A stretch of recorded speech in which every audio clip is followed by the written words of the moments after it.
صحیح ڈھنگ سے بیٹھو.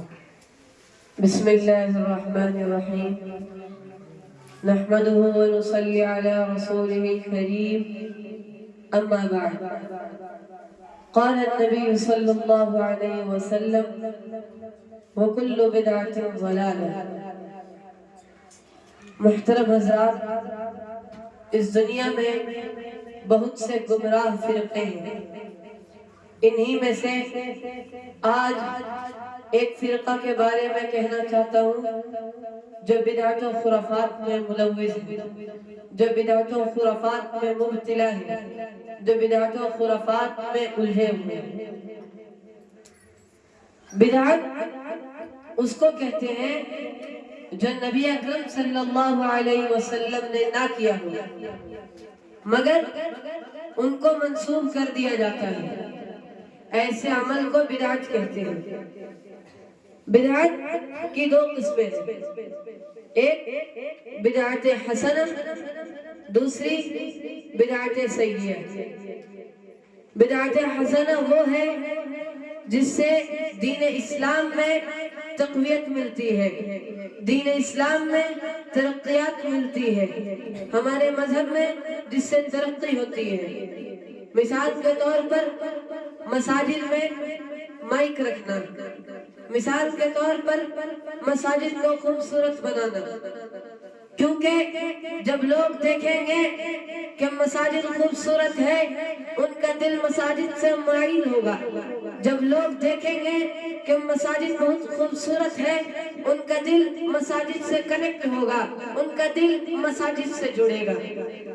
اسی طرح مساجد میں مائک رکھنا.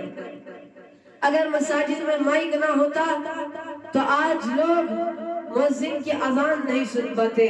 مائک کی وجہ سے مؤذن کی اذان پھیلتی ہے، لوگ اپنے کام کو چھوڑ کر مساجد کی طرف چلتے ہیں. لوگ اپنے کاموں کو بند کر کے، اپنے دکانوں کو بند کر کے مساجد کی طرف چلتے ہیں. یہ ایک فائدہ ہوتا ہے مائک سے. اب دوسری قسم جو بدعت کی ہے بدعت سیئہ ہے، جو کہ حضور صلی اللہ علیہ وسلم سے ثابت نہیں مگر ان کو منسوب کر دی جاتی ہے. نیز اس عمل میں بہت سی خرابیاں، بہت سی خرافات ملتے ہیں. مثال کے طور پر مزارات پر چادر چڑھانا، مزارات پر پھول چڑھانا، اسی طرح حضور اکرم صلی اللہ علیہ وسلم کو عالم الغیب جاننا، اسی طرح حضور اکرم صلی اللہ علیہ وسلم کو حاضر و ناظر سمجھنا، اسی طرح حضور اکرم صلی اللہ علیہ وسلم کو اللہ کا نور سمجھنا.